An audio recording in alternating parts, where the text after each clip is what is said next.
Bonjour Henri. Bonjour Emmanuel, comment allez-vous? Écoutez, ce matin, j'ai un peu chaud quand même dans votre studio. Oui, il fait chaud parce qu'il y a des lumières, et puis effectivement il fait chaud globalement, donc c'est vrai Globalement. qu'il fait un petit peu chaud. Globalement. Alors, j'ai lu avec beaucoup, parce que vous savez très bien que je lis vos papiers. Vous savez très bien que je lis vos papiers. Oui, il faut parler dans le micro. Bon. Donc, j'ai lu avec beaucoup d'intérêt et d'attention votre papier sur l'AJF. Oui, C'est l'AJF. l'amnistie et la justice fiscale. Voilà. Donc, j'ai vu que vous aviez des ambitions présidentielles. Oui, alors donc on va déjà commencer tout de suite par ça. Il est bien évident que nous n'avons aucune ambition personnelle, ni vous ni moi. Moi j'ai 71 ans, je le rappelle. Vous Comme n'êtes pas... Juppé. Oui, voilà, vous n'êtes pas tout jeune non plus. Et donc on n'est pas du tout dans la dynamique d'imaginer que c'est à notre âge qu'on va faire quoi que ce soit pour ce pays. C'est aux jeunes de faire quelque chose, mais par contre on peut amener notre expérience et on peut apporter quelque chose, une innovation, parce que là on va en parler, c'est ce qui se passe, qui permettent aux gens de se regrouper et de sortir de ce marasme et de cette désespérance de vie dans laquelle nous sommes. Oui, parce que ça, pour l'expérience, j'ai de l'expérience. Oui, on a de l'expérience. On a de l'expérience. On a de l'expérience, mais on a de l'expérience à tous les niveaux. Voilà. On a effectivement une malheureuse expérience fiscale, mais on a aussi une expérience de la vie, parce qu'on a fait notre vie chacun d'une manière autonome et en se prenant en main. Nous avons monté des entreprises. Et nous avons monté des entreprises, voilà. tous les deux. Qui ont bien fonctionné. Voilà, donc nous avons vécu au sein de l'économie et de l'économie libre. Nous n'avons jamais été dans le capitalisme de connivence. Et bon, donc nous pouvons faire passer des émotions, des expériences, comment ça se passe, qu'est-ce qui nous est arrivé. Et comme depuis 5 ans, on réfléchit à l'adéquation qu'il y a entre ce qu'on a appris sur le tas et la théorie que l'on a décidé de découvrir pour essayer de comprendre les liaisons entre la pratique et la théorie. Donc je pense qu'effectivement on a une possibilité d'expliquer un certain nombre de choses aux gens qui auraient envie de nous écouter, parce qu'encore faut-il qu'ils aient envie de nous écouter et de nous entendre. Donc la première chose à faire, pour ceux qui nous entendent, c'est déjà d'aller lire votre billet sur l'AJF. Oui, alors dans ce billet, alors d'abord moi ce que je voudrais dire on s'adresse aux jeunes, on s'adresse à ceux qui sont demain, qui seront le pays demain. Donc c'est eux qui sont importants. Donc ce que je voudrais leur dire, c'est que l'histoire a prouvé que les choses évoluent d'une part soudainement, on appelle ça le signe noir, sur des choses imprévues, et d'autre part, je dirais, rapidement. Les Allemands de l'Est ont retrouvé la liberté en une journée. Il a suffi qu'ils traversent le mur. Donc il a suffi qu'ils passent le mur, quelque chose qu'ils n'avaient jamais fait en groupe, dont chacun rêvait depuis le temps que le mur était monté. Il n'y avait pas, enfin il y avait très peu, donc majoritairement les Allemands de l'Est rêvaient de passer de l'autre côté du mur. Chaque année quelques-uns le faisaient, et ils se faisaient abattre parce qu'ils le faisaient de manière isolée. Et puis un jour ils l'ont fait massivement. Et ce jour-là, tout a basculé. Tout a basculé, et personne ne pouvait plus tirer parce qu'ils l'ont fait massivement. Bon. Donc, si vous voulez, le destin d'une société, c'est pas quelque chose d'aussi alambiqué, d'aussi compliqué qu'on veut vous faire croire. C'est quelque chose qui est extrêmement simple, il suffit de le prendre en main.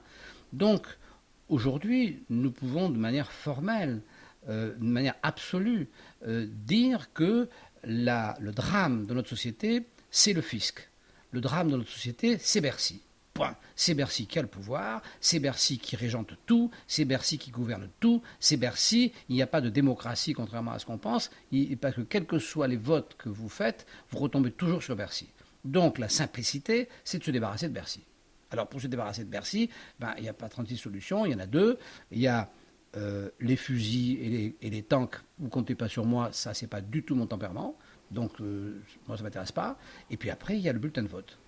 Et donc le bulletin de vote, il faut qu'il y ait quelque part quelqu'un qui dise « Moi, voilà ce que je représente. Nous représentons la suppression de Bercy. Si vous comprenez ou si vous pensez que cette suppression est nécessaire, eh bien vous allez qu'à vous exprimer. Et comme on peut s'exprimer tous les 5 ans à l'occasion de la présidentielle, eh bien, ce jour-là, le parti des gens qui ne veulent plus être humiliés par Bercy va se lever Et ce parti est majoritaire. Humilié et pillé par Bercy. Humilié et pillé, oui. Donc ce parti est majoritaire, c'est une évidence. Donc oublions le reste, on reconstruira après.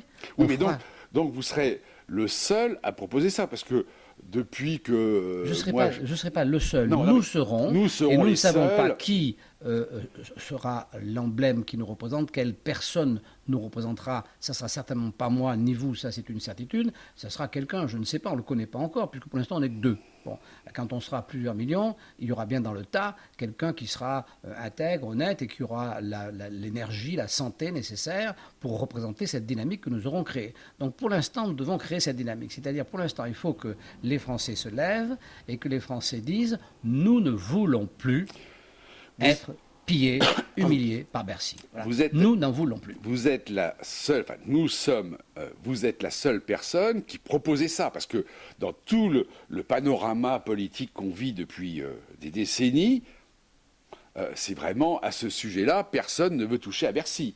Non, jusqu'à présent... On est toujours sur l'État Providence. Mais mais je pense que, bien sûr, nous ne sommes pas les seuls, nous sommes les premiers, mais nous sommes les premiers par hasard. Oui, les premiers. C'est pas qu'on est plus malin que les autres, c'est qu'on est aux avant-postes, on est des voltigeurs dans cette catastrophe nationale. Et en tant que voltigeurs, on voit arriver les premières balles, et donc on se dit, on voit où est l'embuscade. On est les premiers, c'est tout. On n'a rien de plus mais je pense que tout le monde va le voir. Je pense qu'on a 2 ans devant nous. Je pense que ça va aller vite. Alors, si vous voulez, pourquoi c'est difficile à comprendre cette histoire de Bercy ? On va faire un peu une comparaison, si vous voulez. Moi, j'habite une ville où il y a des chalutiers. Et j'ai bien le bateau, j'ai beaucoup été en mer, j'ai été à la pêche à la ligne, je n'ai pas fait beaucoup de dégâts écologiques. Et je vu passer ces chalutiers. Alors, comment ça fonctionne un chalutier ? Un chalutier, c'est une espèce d'immense filet qui est traîné à 5 nœuds, c'est pas bien vite. Et puis, ça passe au milieu des poissons. Ces poissons, quand ça passe au milieu, il y a ceux qui sont dans la trajectoire du chalut, et il y a ceux qui sont à côté. Ceux qui sont à côté, ils ne voient pas. Finalement, ils n'ont pas de haine contre le chalut, puisqu'ils ne sont pas dans le chalut. Ceux qui sont dans le chalut au début, ils ne se rendent pas compte qu'ils sont dans le chalut parce que le chalut marque à 5 nœuds. Un poisson à 5 nœuds, ça peut marcher à 5 nœuds. Donc le poisson, il suit plus ou moins, il se demande ce qui se passe, et il n'a pas l'impression qu'il va finir au fond du chalut. Et puis finalement, il finit au fond du chalut. Et puis finalement, à force que tous les poissons s'en foutent, et que tout le monde s'en fout, et depuis des dizaines et des dizaines d'années qu'on chalute, qu'est-ce qui se passe ? Il n'y a plus de poissons. Voilà. La fiscalité, c'est pareil. Si vous voulez. La fiscalité, c'est une espèce de chalut. Si vous tombez dedans, vous êtes dans la situation... Pas la fiscalité française, on parle. La fiscalité française. Bercy. Bercy, oui. Si vous tombez dedans, si vous tombez dans les mailles, dans le filet de Bercy, comme nous sommes tombés, au début, vous nagez, vous voyez les copains qui ne sont pas dans le filet, puis vous vous dites, ça va, et puis non. Je vais m'en sortir. Et puis, vous finissez au fond du filet. Et votre copain qui est à côté, qui n'est pas dans le filet, il se dit, moi, je ne suis pas dans le filet, il ne se rend pas compte de votre situation. Et puis, un jour, il tombe dans le filet. Et puis, le jour où il tombe dans le filet, et puis, on est arrivé là au moment où il n'y a plus de poissons. C'est-à-dire que Bercy, il n'y a plus de contribuables. Ratisse, oui, il n'en peut plus de ratisser. Le chalut va être vide parce qu'il n'y a plus de contribuables. Voilà la situation exacte. Pas plus de contribuables qui ont de l'argent. Oui, plus de contribuables qui ont de l'argent. Voilà. Donc, si vous voulez, on rentre dans le vrai pillage total. Donc, il faut qu'on sorte de là. Bon, pour sortir de là, on n'a pas 36 solutions. Il faut quelque chose d'extrêmement simple. Donc, aujourd'hui, on va mettre sur notre blog, de manière à ce que ça reste définitivement... Aujourd'hui ou demain. Enfin, oui, aujourd'hui ou demain. Dans les jours qui viennent. Là, maintenant, aujourd'hui, nous posons la pierre de quelque chose qui va se construire. Nous n'avons pas toutes les solutions, nous n'avons pas toutes les réponses, nous avons simplement une volonté que nous voulons partager avec le plus grand nombre, se débarrasser de Bercy. Voilà. On veut se débarrasser de Bercy. Voilà.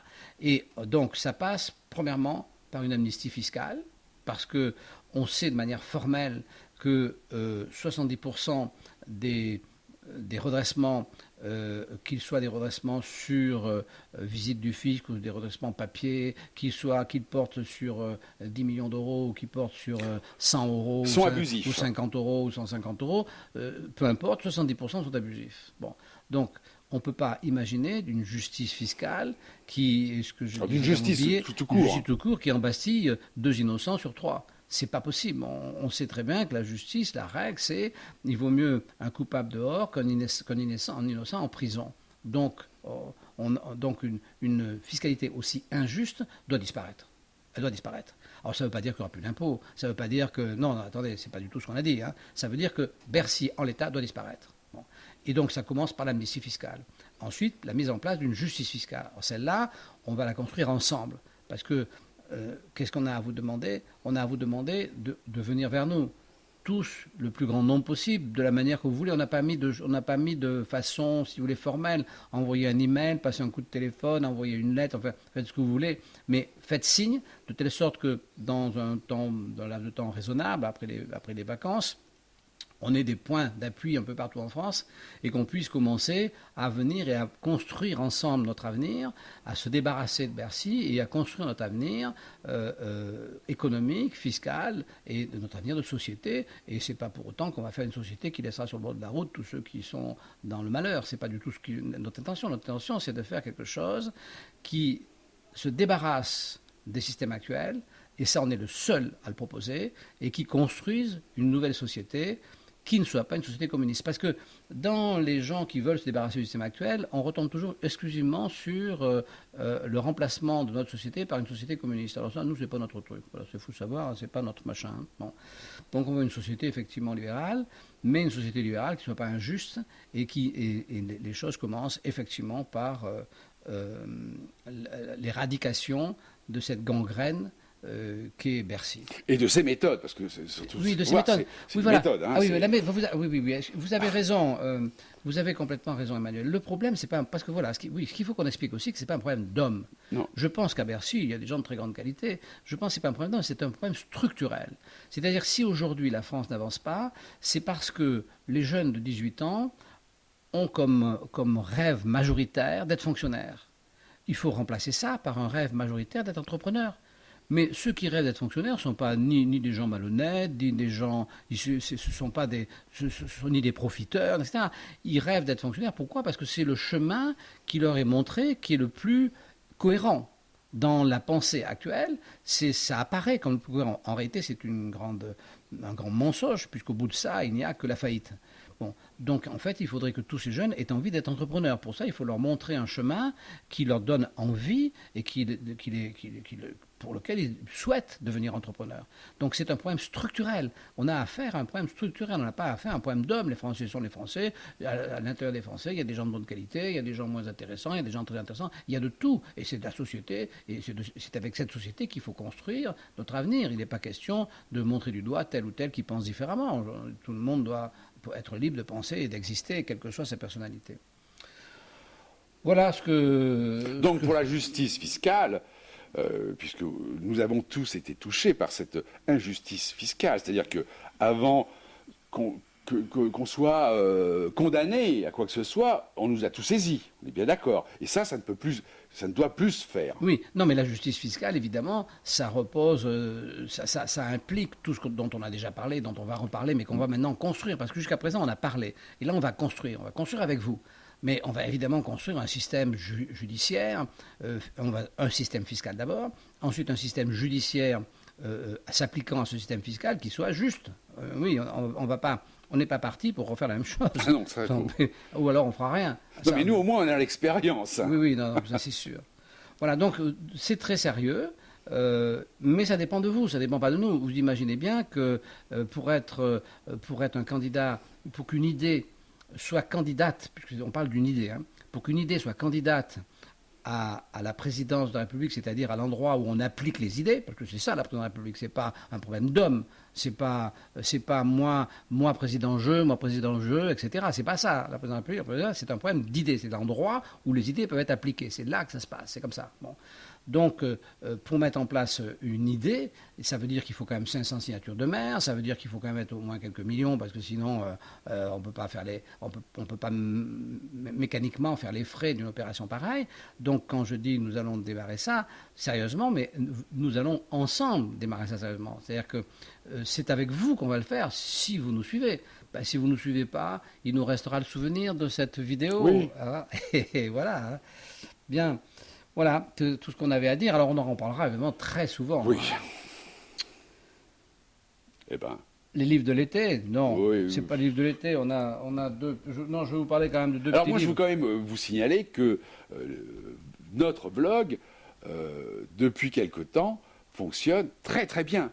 Nous sommes surpris, on peut le dire, de l'audience. Nous sommes agréablement Oui, surpris bien sûr, de l'audience que vous ouais. voulez bien nous accorder. Donc, Absolument. Ouais. ce qui veut dire que effectivement, on sent qu'il y a un problème à l'heure actuelle en France, hein, parce qu'avant on prêchait un peu dans le désert et d'un seul coup, pouf. Oui, oui, Hein, non, mais c'est sûr. tout. C'était pour signaler que C'est vrai. On vous remercie de ça parce que ça fait quand même 5 ans vous prêchez. qu'on prêche et bon, c'est agréable de voir qu'effectivement nos soucis, c'est un peu l'effet mur de Berlin. Hein. Nos soucis qu'on partageait, qu'on avait tous finalement. On avait tous ce souci. Simplement, on n'avait pas les moyens de l'exprimer, on n'avait pas les moyens de le dire. Et aujourd'hui, ce moyen de le dire qui au début était un peu discret, pour lequel la presse nationale ne nous a pas accordé de très grandes pages, mais on a eu quelques petits, il ne faut pas non plus, on a eu des petites choses, des toutes petites choses, infinitésimales, mais on les a eues. Hein. Bon, et donc malgré ça, aujourd'hui, effectivement, on a un fort courant de visiteurs du blog, ce qui effectivement est agréable. est agréable et nous conforte dans l'idée que cette pensée, la pensée que nous véhiculons est en fait commune, elle ne nous appartient pas, et on est tout à fait prêt à vous aider à la véhiculer. Alors, dans ce que je viens de... alors, toujours pareil, hein, sans prétention, mais... Donc, j'ai lu deux choses. J'ai lu un monsieur qui s'appelle Pierre Rosan-Vallon. Alors, Pierre Rosan-Vallon, donc c'est un penseur, un homme intelligent, il n'y a pas d'histoire. Donc, pareil, dans une pensée collectiviste. Mais dans cette pensée collectiviste, il fait ça s'appelle La contre-démocratie. C'est pas un livre récent. La contre-démocratie.